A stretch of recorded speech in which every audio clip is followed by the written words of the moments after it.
এবার বেন গুরিয়নে ফের ক্ষেপণাস্ত্র ও ড্রোন হামলা, যা বলল ইসরায়েল। আরো বিস্তারিত জানিয়ে দিব। এদিকে ইউক্রেনের ড্রোন হামলার জবাবে মস্কোর পাল্টা হামলা। এবার পাকিস্তানে আত্মঘাতী হামলা, 2 পুলিশ নিহত। এদিকে পাল্টা হামলায় ভারতের 26টি সামরিক স্থাপনায় আঘাত করে পাকিস্তান। আরো জানিয়ে দিব, এবার পুতিনের সঙ্গে তুরস্কের সরাসরি আলোচনায় প্রস্তুত জেলেনস্কি। এদিকে ভারত পাকিস্তান চলমান সংঘাতে লাভবান চীন, দাবি রিপোর্টে। এবার মার্কিন ইসরায়েলি জিম্মি এডানকে মুক্তি দিচ্ছে হামাস। এবং সর্বশেষে জানিয়ে দিব, এদিকে যে কোনো হুমকির জবাব দিতে প্রস্তুত ইরানের হুঁশিয়ারি। শুনছিলেন সংবাদ শিরোনাম, এখন বিস্তারিত। তবে তার আগে অনুরোধ থাকবে, এই ভিডিওতে একটি লাইক দিন এবং কমেন্টস করে জানিয়ে দিন আপনি কোন জেলা থেকে বা কোথায় থেকে আমাদের সাথে যুক্ত রয়েছেন। এবং সংবাদের সর্বশেষ গুরুত্বপূর্ণ আপডেট পেতে চ্যানেলটি সাবস্ক্রাইব করে আমাদের সঙ্গেই থাকুন। এবার বেন গুরিয়নে ফের ভয়াবহ ক্ষেপণাস্ত্র ও ড্রোন হামলা, যা বলল ইসরায়েল। ইয়েমেনের সশস্ত্র বাহিনী আবারও একটি হাইপারসোনিক ব্যালিস্টিক ক্ষেপণাস্ত্র দিয়ে ইসরায়েলের বেন গুরিয়ন বিমানবন্দরে হামলা চালিয়েছে। পাশাপাশি একটি হাইপার ড্রোন দিয়ে তেল আবিবে সফল হামলা চালিয়েছে।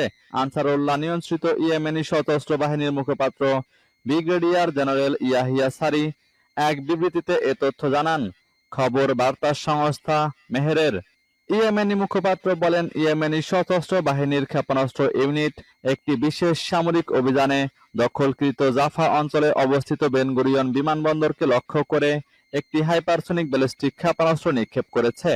ইয়াহিয়া সারির ভাষায়, সর্বশক্তিমান আল্লাহর অনুগ্রহে ক্ষেপণাস্ত্রটি তার লক্ষ্যবস্তুতে সফলভাবে আঘাত হেনেছে এবং শত্রুর আকাশ প্রতিরক্ষা ব্যবস্থা তা প্রতিহত করতে ব্যর্থ হয়েছে।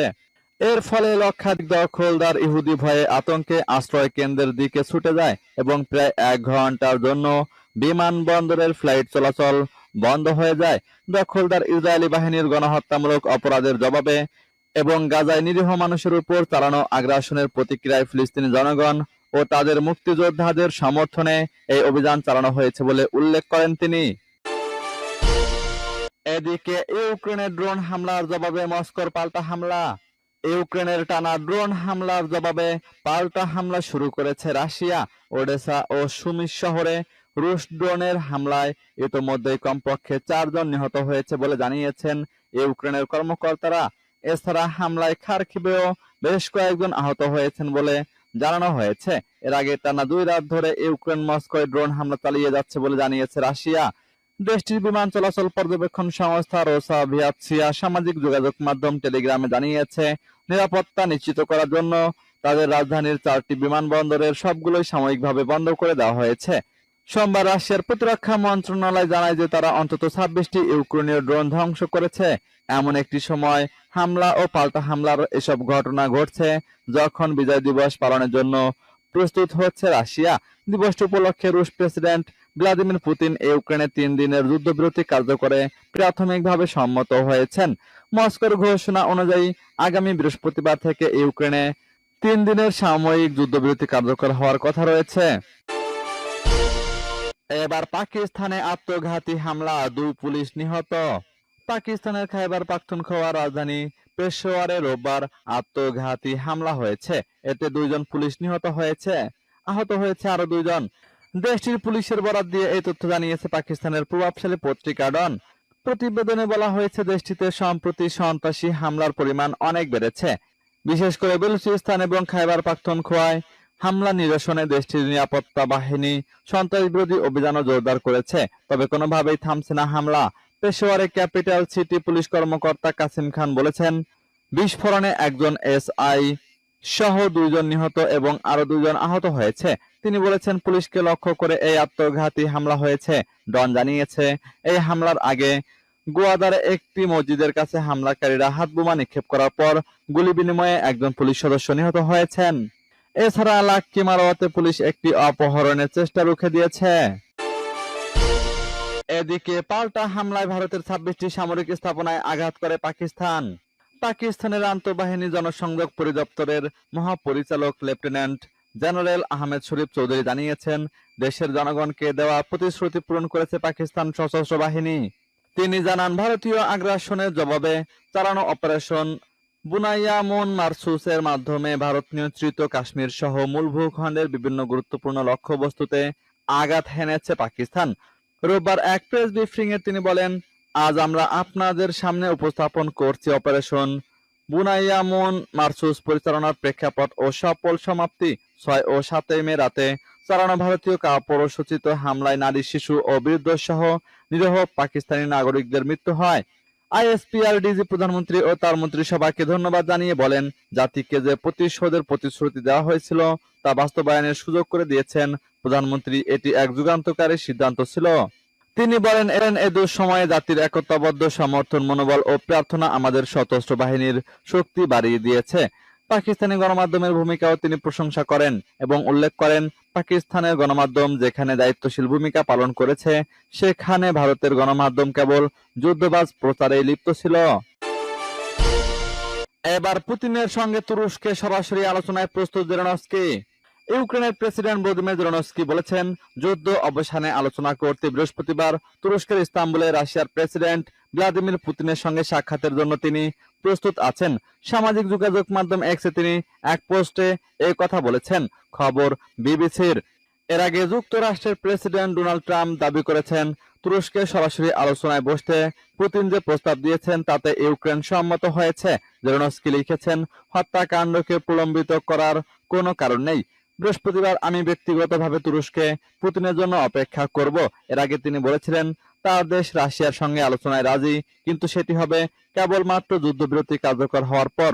পশ্চিমা শক্তিগুলো কিয়েভের বৈঠকের পর সোমবার থেকেই 30 দিনের যুদ্ধবিরতির আহ্বান জানিয়েছে। ইউরোপীয় নেতাদের তথাকথিত কোয়ালিশন অব উইলিং শনিবার ওই বৈঠক করেছিল। এরপর পুতিন সরাসরি আলোচনার প্রস্তাব দিয়েছিলেন। রোববার ডোনাল্ড ট্রাম্প তার সোশ্যাল মিডিয়ায় লিখেন, ইউক্রেনের অবিলম্বে এই প্রস্তাবে রাজি হওয়া উচিত এবং এটি যুদ্ধ বন্ধ করার উপায় বের করতে একটি ধারণা দেবে। এদিকে ভারত পাকিস্তান চলমান সংঘাতে লাভবান চীন। কাশ্মীর নিয়ে ভারত ও পাকিস্তানের মধ্যে সংঘাত চীনের জন্য একটি সম্ভাব্য মূল্যবান গোয়েন্দা তথ্যের উৎস হয়ে উঠেছে। ভারতের সঙ্গে সংঘাতে চীনা যুদ্ধ বিমান ও অন্যান্য অস্ত্র ব্যবহার করেছে পাকিস্তান। এর মাধ্যমে চীন সেগুলোর কার্যকারিতা নিয়ে তথ্য সংগ্রহ করতে পারছে। ভারতের সঙ্গে চীনেরও প্রতিদ্বন্দ্বিতা আছে। নিরাপত্তা বিষয়ক বিশ্লেষক ও কূটনীতিকদের মতে, চীনের সামরিক আধুনিকীকরণ এমন এক পর্যায়ে পৌঁছেছে যে তারা এখন সীমান্ত ঘাঁটি, ভারত মহাসাগরে মোতায়েন নৌবহর এবং মহাকাশ থেকে তাৎক্ষণিকভাবে ভারতের পদক্ষেপ ঘনিষ্ঠভাবে পর্যবেক্ষণ করতে সক্ষম। সিঙ্গাপুর ভিত্তিক প্রতিরক্ষা বিষয়ক বিশ্লেষক আলেকজান্ডার নীল বলেছেন, গোয়েন্দা দৃষ্টিকোণ থেকে এটি চীনের জন্য নিজেদের সীমান্ত ঘেঁষে একেবারে অপ্রত্যাশিত এক সুযোগ তৈরি করে দিয়েছে, যেখানে তাদের একটি সম্ভাব্য প্রধান প্রতিপক্ষ জড়িত। 2 মার্কিন কর্মকর্তা বলেছেন, চীনের তৈরি জে-10 নামে একটি পাকিস্তানি যুদ্ধবিমান ভারতের অন্তত 2টি যুদ্ধবিমান ভূপাতিত করেছে। ভারতের ওই 2 যুদ্ধবিমানের একটি ফ্রান্সে তৈরি রাফাল। ভারত তাদের কোনো যুদ্ধবিমান ভূপাতিত হওয়ার কথা এখনো স্বীকার করেনি, তবে পাকিস্তানের প্রতিরক্ষা ও পররাষ্ট্রমন্ত্রী জে-10 যুদ্ধবিমান ব্যবহার করার কথা নিশ্চিত করেছেন। যদিও ভারতের বিরুদ্ধে সংঘাতে কোন কোন ক্ষেপণাস্ত্র বা কি কি অস্ত্র ব্যবহার করেছেন সে বিষয়ে কিছু জানাননি। এবার মার্কিন ইসরায়েলি জিম্মি আডানকে মুক্তি দিচ্ছে হামাস। গাজায় যুদ্ধবিরতি চুক্তিতে পৌঁছানোর প্রচেষ্টার অংশ হিসেবে ইসরায়েলি আমেরিকান জিম্মি আডান আলেকজান্ডারকে মুক্তি দেওয়ার কথা জানিয়েছে ফিলিস্তিনি প্রতিরোধ আন্দোলন হামাস। এক প্রতিবেদনে এ তথ্য জানিয়েছে কাতার ভিত্তিক সংবাদ মাধ্যম আল জাজিরা। রোববার এক বিবৃতিতে গোষ্ঠীটি জানায়, যুদ্ধবিরতি চুক্তিতে পৌঁছানোর প্রচেষ্টার অংশ হিসেবে আলোচনা পুনরায় চালু করতে এবং গাজা উপত্যকায় আমাদের জনগণের কাছে সাহায্য ও ত্রাণ সরবরাহ পৌঁছানোর অংশ হিসেবে মার্কিন ইসরায়েলি সৈনিক অ্যাডান আলেকজান্ডারকে মুক্তি দেওয়া হবে। গত 70 দিন ধরে গাজায় খাদ্য, ওষুধ এবং জ্বালানি সহ সমস্ত সাহায্য প্রবেশে বন্ধ করে রেখেছে ইসরায়েল। হামাসের বিবৃতিতে 21 বছর বয়সী আলেকজান্ডারকে কখন মুক্তি দেওয়া হবে তা উল্লেখ করা হয়নি, তবে আগামী 48 ঘন্টার মধ্যে তা হবে বলে মনে করা হচ্ছে। ইসরায়েলি সংবাদ মাধ্যমগুলো জানিয়েছে, গাজায় যুদ্ধবিরতি চুক্তি নিয়ে আলোচনা করতে আজ মার্কিন দূত স্টিভ উইটকফ ইসরায়েল সফর করবেন। এদিকে যে কোনো হুমকির জবাব দিতে প্রস্তুত ইরানের হুঁশিয়ারি।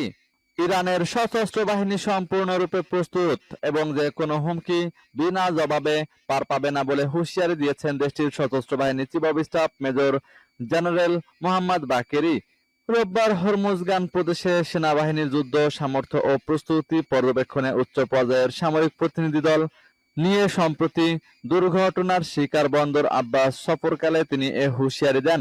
এ সময় তার সঙ্গে ছিলেন সেনাবাহিনীর প্রধান মেজর জেনারেল আব্দুর রহিম মুসাবি এবং নৌবাহিনীর প্রধান অ্যাডমিরাল শাহরাম ইরানি। এদিন পারস্য উপসাগর, হরমুজ প্রণালী এবং ওমান সাগর এলাকা ঘিরে তার এ সফরের উদ্দেশ্য ছিল ইরানের কৌশলগত নৌবাহিনী এবং ইসলামী বিপ্লবী গার্ড বাহিনীর সামগ্রিক প্রস্তুতি ও আঞ্চলিক সামরিক উপস্থিতির মূল্যায়ন।